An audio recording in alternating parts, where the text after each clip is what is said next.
여러분 반갑습니다. 또 오랜만에 인사드리게 되었네요. 자주 인사드리지 못해서 참으로 죄송한 마음입니다. 여러분들께서 넓은 마음으로 이해해 주셨으면 좋겠네요. 오늘은 마음 공부를 하게 되면 많이 듣게 되는 내려놓음에 대해서 한번 이야기를 나눠볼까 합니다. 마음 공부를 꾸준히 하시는 분들도 진정한 내려놓음을 어떻게 해야 되는지, 또 내려놓음과 포기가 어떻게 다른지 잘 모르시는 분들이 계시더라고요. 일단 내려놓음이란 내 안에서 일어나는 생각과 감정의 에너지들을 잘 알아차리고 집착하거나 밀어내지 않고 저항하는 에너지가 없는 잔잔한 마음 상태가 되는 것을 말합니다. 이 상태에서는 자연의 에너지와 결맞은 상태가 되어 있기 때문에 순리에 따른 현실이 펼쳐지고 자연의 에너지를 마음껏 흡수하여 몸과 마음에 생기가 돌게 됩니다. 반면에 포기는 억지로 에너지를 누르거나 억압하고 있는 상태입니다. 눌러 놓았기 때문에 겉으로는 잔잔해 보이기도 하지만 안에서는 에너지의 소용돌이가 일어나고 있습니다. 그 소용돌이는 풀어내지 않으면 시간이 지날수록 커져서 언제 어디서 어떻게 터질지 모릅니다. 사소한 일에 화를 심하게 내거나 몸에서는 혈압이 오르거나 떨어질 수 있고요. 원인을 알 수 없는 심한 통증이 여기저기서 나타나기도 합니다. 불면증과 가슴 두근거림 등도 흔하게 나타나는 증상이죠. 한국인들에게는 이러한 현상이 특히 두드러지는데요.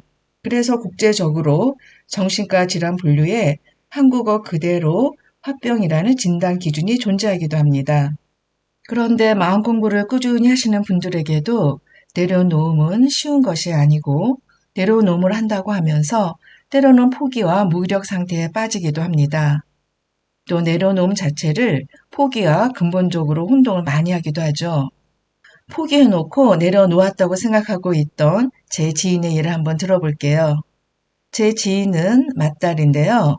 오랜 기간 어머니의 노안을 홀로 간병하며 함께 지냈습니다.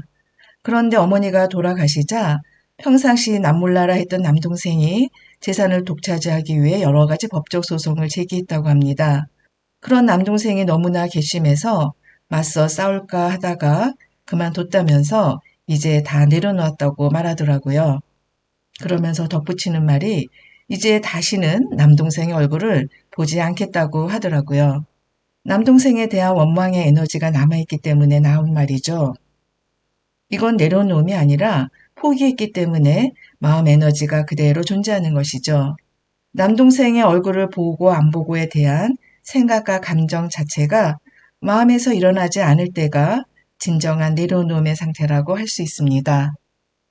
그러면 내려놓음은 어떻게 해야 하는 걸까요?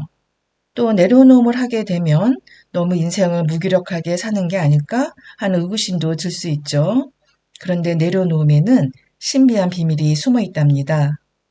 에고가 아무리 애를 써도 안 되는 일들이 내려놓음으로써 이루어집니다. 에고가 원래 원했던 방향이 아닐 수도 있지만 더 좋은 길이 저절로 열리기도 하죠. 이 내려놓음의 위력은 매우 큰데요. 제 자신도 혼자 해결해 보겠다고 머리 싸매고 노력했지만 해결은커녕 점점 나빠지던 상황이 내려놓음으로써 저절로 좋아지는 것을 많이 경험했습니다. 내가 해결하겠다는 생각과 의지를 내려놓고 다가오는 것들을 한 발 물러나서 관찰하면서 흐름을 받아들이는 내려놓음은 참으로 인생을 편안하게 만들어줍니다. 우리는 늘 원하는 현실을 쟁취하기 위해서 많은 에너지를 소모하고 때로는 타인과 다툼까지 하면서 힘든 인생을 살고 있죠. 내려놓음으로써 그런 힘든 인생에서 벗어날 수가 있습니다. 저로 하여금 마음 공부를 하게 만들고 저를 가장 괴롭혔던 것은 남편이 자식을 심하게 매질을 하는 것이었는데요. 남편은 심하게 매질을 해서라도 나쁜 버릇은 꼭 고쳐야 한다는 굳은 신념이 있었습니다. 그래서 남편은 아들이 잘못을 저지를 때마다 강한 체벌로서 가정 교육을 하려고 했는데요. 제 눈에는 자기 분노도 조절 못하는 남편이 일방적으로 휘두르는 위험한 폭력으로밖에 보이지 않았습니다. 아들이 남편에게 맞는 걸 그냥 두었다가는 정말 아들이 어디 크게 다쳐서 후유증이 남던지 잘못하면 죽을 수도 있겠다는 공포가 늘 크게 올라왔어요. 다행히 저에게는 폭력을 휘두르지 않는 남편이었기에 남편이 아들을 때리려고 하면 죽기 살기로 막아섰습니다. 이런 상황이 끝도 없이 도돌이표로 반복되던 게 저희 집의 일상이었죠. 어느 날 똑같은 상황이 벌어졌을 때 저는 남편과 아들이 아닌 제 마음속에서 올라오는 공포에 집중했습니다.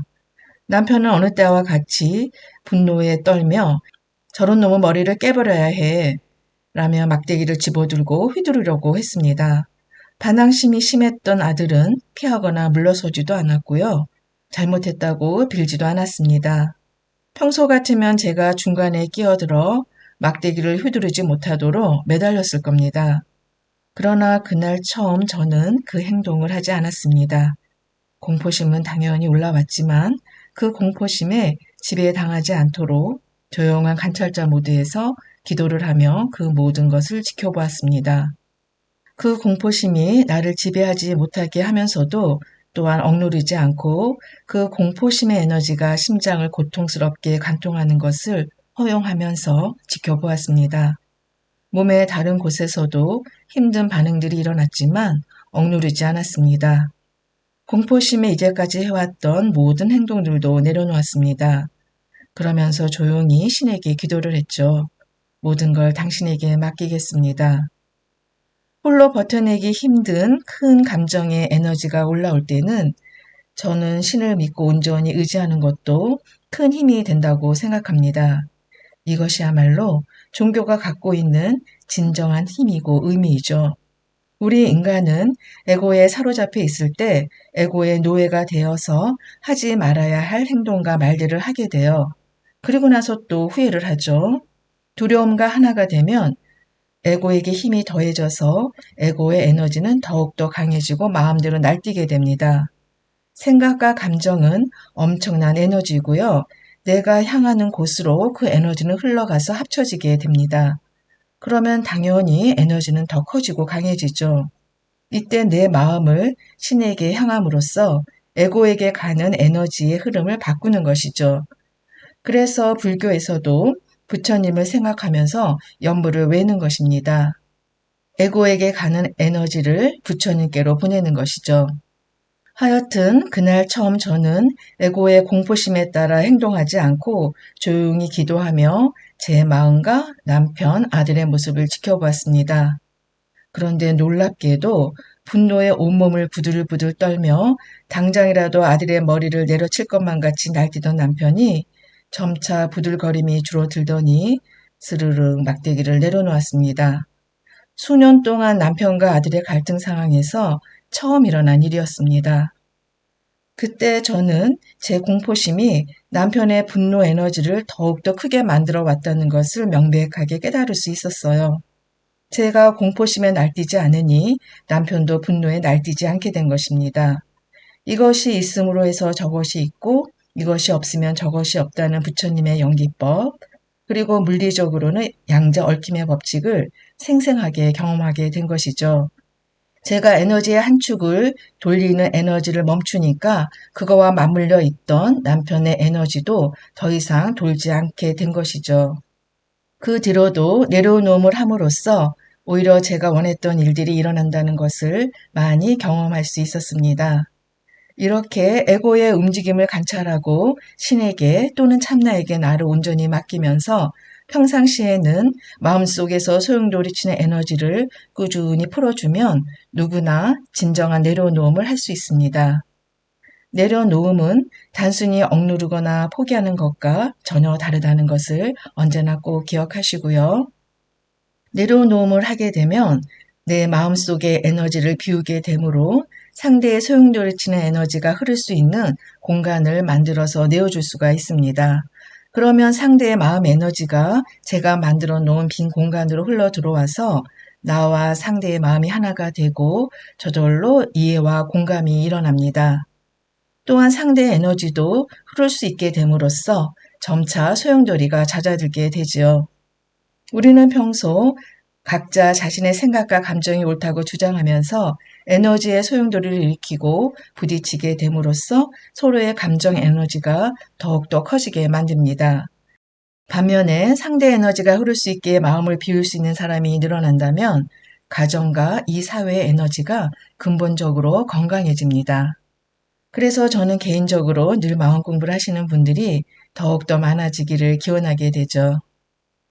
내면에서 올라오는 두려움을 잘 살펴보고 두려움 대신에 사랑과 믿음을 선택하며 꾸준히 내려놓음을 실천해 보세요.